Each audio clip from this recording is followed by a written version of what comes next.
শ্রোতি দর্শক মণ্ডলী, আল কোরআনে কারীম দীর্ঘ 23 বছর বয়সে আমাদের নবী হযরত মুহাম্মদ মুস্তাফা সাল্লাল্লাহু আলাইহি ওয়াসাল্লামের কাছে ধারাবাহিকভাবে এই কোরআন অবতীর্ণ করা হয় এবং এই কোরআন কারীম সম্পর্কে আল্লাহ পাক সুবহানাহু ওয়া তাআলা কোরআনে কারীমের বিভিন্ন জায়গায় আয়াত নাজিল করেছেন। আল্লাহ পাক সুবহানাহু ওয়া তাআলা সূরা তাকবীরের 19 নম্বর আয়াতে ইরশাদ করেছেন, ইন্নাহু লাকাউলু রাসূলিন কারীম।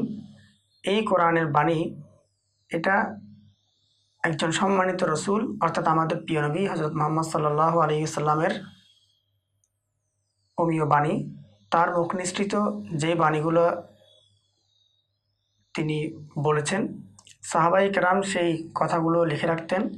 ওহীপ্রাপ্ত হওয়ার পর সেই বাণীগুলো সাহাবায়ে কেরামদেরকে আল্লাহর রসুল বলতেন এবং সাহাবায়ে কেরাম সাথে সাথেই এই কোরআনে কারীমের আয়াতগুলো লিখে ফেলতেন এবং পরবর্তীতে হযরত উসমান রাদিয়াল্লাহু তাআলা আনহুর যুগে এই কোরআনকে সম্পূর্ণ পরিপূর্ণ একটি কোরআন গ্রন্থ হিসেবে সংকলিত করা হয়। সূরা নিসার মধ্যে আল্লাহ পাক সুবহানাহু ওয়া তাআলা ইরশাদ করেন, আফালা ইয়াতাদাব্বারুনাল কোরআন ওয়ালাউ কানা মিন ইনদি গায়রিল্লাহি লাওয়াজাদু ফীহি ইখতিলাফান কাসীরা।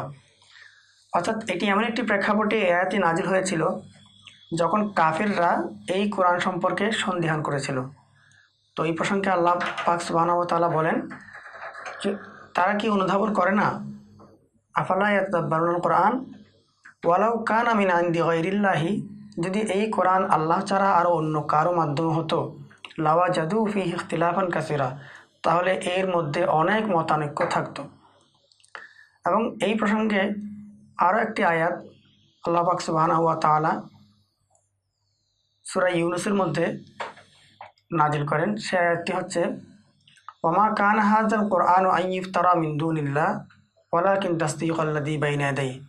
অর্থাৎ ওয়ামা কানা হাযাল কুরআন, এই কোরআন এমন নয়, আন ইফতারা মিন দুনিল্লাহ, আল্লাহ ছাড়া কেউ এটাকে বানিয়ে ফেলবে। কোরআনে কারীমের আরেকটি আয়াতে কোরআনে কারীমের বৈশিষ্ট্য মাহাত্ম্য নিয়ে একটি আয়াত এসেছে। সে আয়াতটি হচ্ছে যে, কুল লা ইন ইজতামাআতিল ইনসু ওয়াল জিন্নু আলা আন ইয়াতু বিমিসলি হাযাল কুরআন ওয়ালাউ কানা বা'দুহুম লিবাদিন যাহিরা। আল্লাহর রসুলকে আল্লাহ ইরশাদ করেন যে আপনি বলে দিন হে রসুল, যে পৃথিবীর যত মানুষ আছে এবং যত জিন আছে সকলে মিলে একত্রিত হয়ে যদি একটা কোরআন বানাতে চায়, তারা কিন্তু পারবে না এই কোরআনটি বানাতে। তারা যদি একে অপরকে সাহায্য করে তাহলেও কিন্তু একটা কোরআন, এই কোরআনের মতো একটি কোরআন তারা বানাতে পারবে না। অনুরূপভাবে কোরআনে কারীমের আরও একটি আয়াত এসেছে সূরা জুমারের মধ্যে, ওয়ালাউ আন্না কুরআনান সুয়িরাত বিহিল জিবাল আও কুত্তিআত বিহিল আরদু আও কুল্লিমা বিহিল মাউতা। অর্থাৎ আল্লাহ যদি চাইতেন কোরআনটা এমন হতো যে কোরআন তেলাওয়াত হচ্ছে, কোরআন তেলাওয়াতকালে পাহাড়ের সামনে যদি কোরআন তেলাওয়াত করা হয় তাহলে এমন হতো যে পাহাড় চলমান হয়ে যেত। আও কুত্তিআত বিহিল আরদু, এমনও হতে পারত কোরআন তেলাওয়াত হচ্ছে জমিন দ্বিখণ্ডিত হয়ে যেতে পারত। আও কুল্লিমা বিহিল মাউতা, এমন হতে পারত কোরআন তিলাওয়াত হচ্ছে মৃত ব্যক্তি কথা বলতে শুরু করবে। সুতরাং এখানে আল্লাহ বলছেন বাল লিল্লাহিল আমরু জামিআ, সব কাজই, সকল কাজই আসলে আল্লাহর হাতে। তো শুধু দর্শক মণ্ডলী, আপনারা শুনলেন যে কোরআনে কারীমের এই যে বাণী, কোরআনে কারীমের যে মাহাত্ম্য, যে গুরুত্ব, আল্লাহ পাক সুবহানাহু ওয়া তাআলা বিভিন্ন আয়াত দিয়ে এই কোরআনকে সাজিয়েছেন। এবং আরেকটা আয়াতে আল্লাহ পাক সুবহানাহু ওয়া তাআলা বলেছেন যে আমি এখানে মানব জীবনের যত রকমের উদাহরণ থাকতে পারে সকল প্রকার উদাহরণ আমি এই কোরআনে দিয়ে দিয়েছি। সে আয়াত সূরাতুল জুমারের 27 নম্বর আয়াতে আল্লাহ বলছেন, ওয়ালাকাদ দারাবনা, আমি পেশ করলাম, আমি উপস্থাপন করলাম, লিন্নাসি ফি হাযাল কুরআনি মিন কুল্লি মাসাল, মানব জীবনের প্রত্যেক বিষয়াবলী আমি এখানে সন্নিহিত করেছি। এবং কোরআনে কারীমকে আল্লাহ পাক সুবহানাহু ওয়া তাআলা মানুষের জন্য রোগ মুক্তিরও একটি উপায় হিসেবে বর্ণনা করেছেন।